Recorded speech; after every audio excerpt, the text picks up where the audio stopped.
Hi everybody, it's Mike Baker here. I just wanted to give you this short introduction to my book. Um, basically,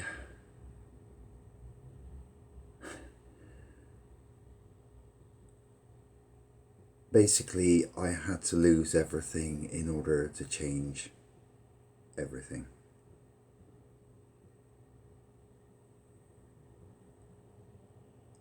And the book is a poetic, descriptive, and account of my recovery.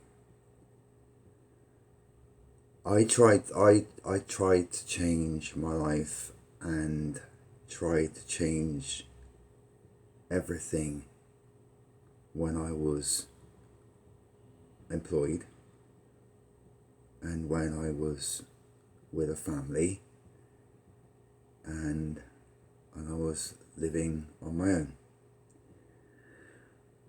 But along the way, changing your life and going into recovery from addiction was not quite as simple as a lot may perceive it to be. And I eventually ended up losing everything. Losing my home, my job, and access to my son. But the one thing that I found when I was without nothing was that I still had people around me in the meetings who understood who I was and what I was going through and knew how to be with me. And the whole concept of being open and honest about your life and about who you are was a daunting prospect. But in meetings, you were able to do that. And it became apparent to me that the honesty of the truth of my life was worse, far worse, than all the cover-ups and the silence that I held together. So even though I had nothing, I still ended up going a bit crazy because of all the flashbacks and all the things that were going against me, trying to be functional in a life without any substance or any alcohol or anything behavioral pattern wise to hide behind.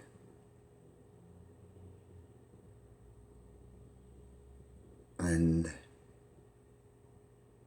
it got so difficult that I ended up in hospital quite a few times. And the last time my doctor said, right, that's it, no more. You're going into rehab. Which part of me thought, well, okay, that's fine. I'm thinking, okay, rehab, home, roof over my head, meals, easy, fly through it. Total denial of how serious it was. But then, when I started the process, I was still coming up with fronts. I was still coming up with excuses. I was still coming up with cover-ups.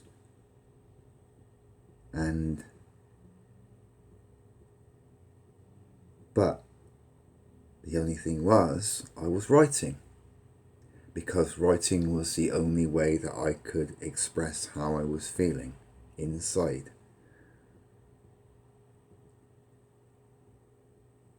And they helped me in rehab to identify my triggers, identify my secrets, and to identify where I was coming from and what I'd been through in my life, which caused me to clam up, to bury everything, to not feel anything.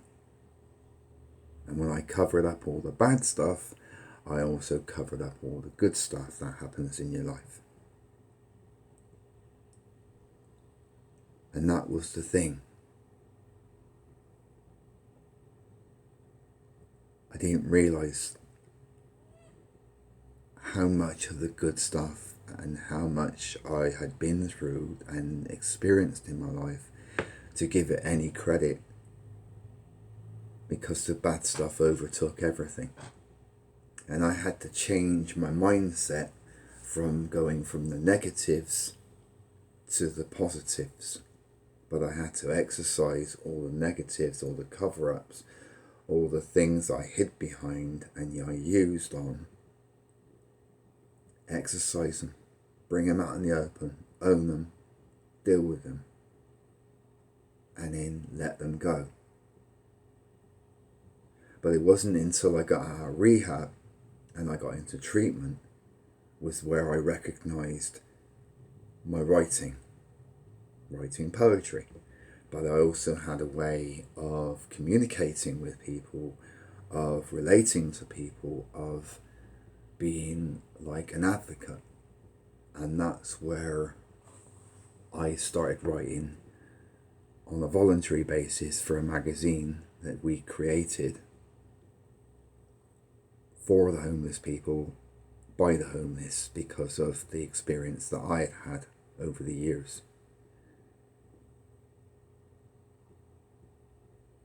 And I was running an editorial office, believe it or not. Never done, and I'd done marketing and advertising before, and I put all those skills to use. And along the way, I started doing voluntary work, but I never stopped writing.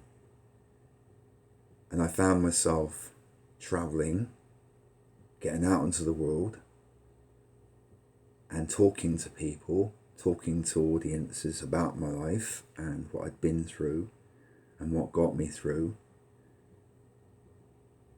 And I became full of gratitude to everybody that was working with me, to everybody that had actually given me the strength and the courage to get through everything that I did. Now, writing this book was the biggest challenge, because it was like the first time I wrote it, I cut and pasted all the poetry that I'd written and just put it straight into a manuscript, sent the script off and to this publisher, and they created this book, but it was full of mistakes. And there was no depth to it, no grip to it, no grit to it, no introduction or anything. So I a couple of years later, I decided to kind of redo it all again and strip it down. And I recreated it again with some help. And it got better. But there was still mistakes, and it was still not good enough. So then I had to wait a few more years, and then I went back to it again. And over the past few years, I've been rewriting, re-educating myself, learning, listening, and understanding what my story is. And over the years, the book has actually taken on a life of its own, really, because it's like the more you strip it down, the more you rewrite it, the more you remember, and the more you create. And it's like creating a life. This baby, this entity that takes on a life of its own. It's become like my child. This is my book. This is my child.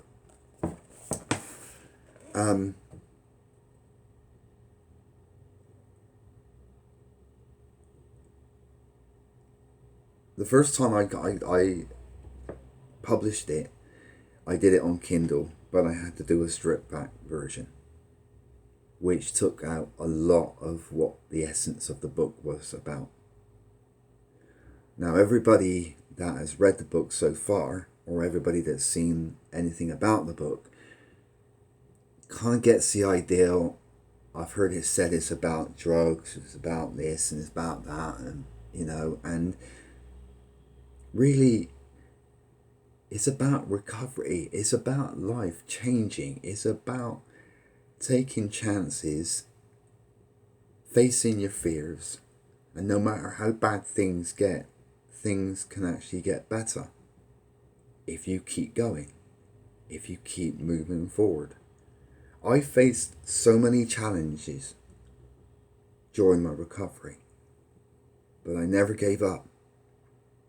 And a lot of people believed in me and stuck with me on it. But I kept moving forward. Because I thought, if I've been through what I've been through in my life, then doing this can't be that hard. But it was.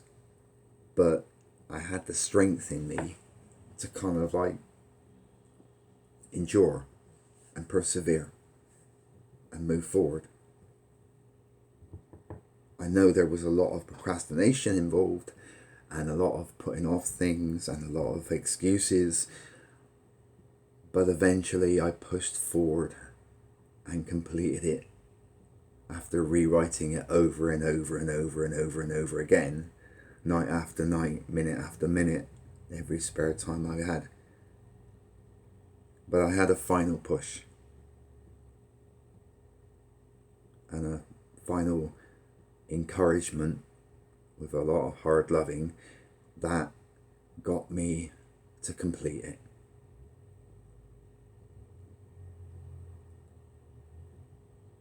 If you've ever felt like the life that you are in is all that there is, then think again, because it's not. I spent 36 or 37 years in Bristol thinking I would never get out of Bristol. I would never get out of the life that I was in. I would never change. And I would live and die as I was living. But when the push comes to the shove and I ended up with nothing, was when I found a whole new world. Because there is a whole new world out there waiting for you. And I've been around the world, the different countries, and I've shared my story, and I've identified with other people's stories from around the world. When I've written poems and posted it online over the years, I've had people relate to what I was writing from across the globe, around the globe, everywhere. And that got me thinking that we all have our challenges. We all have our self-defeating mechanisms that I had that stop us from moving on or doing anything. And I had to learn it the hard way. And I've always learned things the hard way. But now the book is out. You can read what you want to read into it. It is a book of recovery, but recovery, there are so many genres to it. And it's not just about drugs, it's not just about alcohol, it's not just about behaviorals, it's about any kind of recovery. The 12-step program is used in so many ways to help so many people who have gone through traumas in their lives, and their lives have been put on hold, and they've had to fight their way back to have a way of life that is comfortable for them, that they can feel safe in. I'm not saying my book has all the answers, but it's my story. But with my story, you can identify whatever you want with it. Because if you look at the similarities rather than the differences, you will see so much of your own life in my words.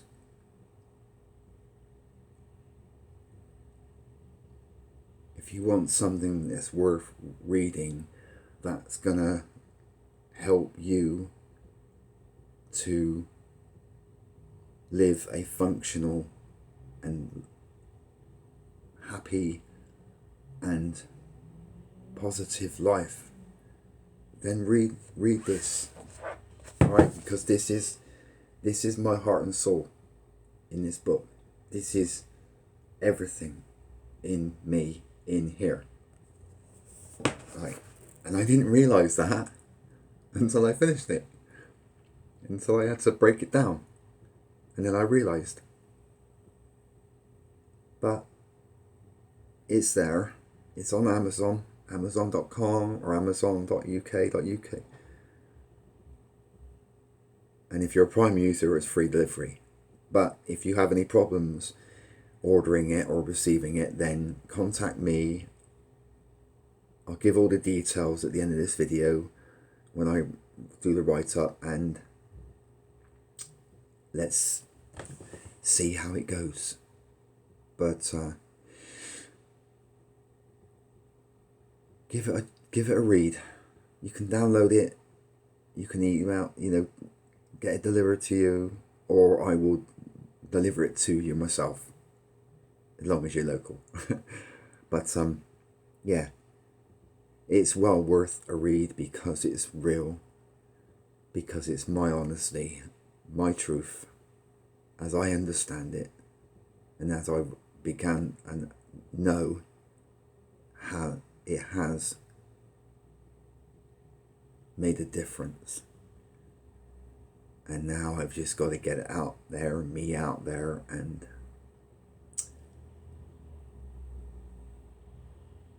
wait for the next edition, because this is just the foundation. This is the start of a whole 5-book trilogy, 5-book series. But yeah. But thank you for taking the time to listen and taking the time to be here. I really do appreciate everyone's help. I received so much help from so many people, and I am so grateful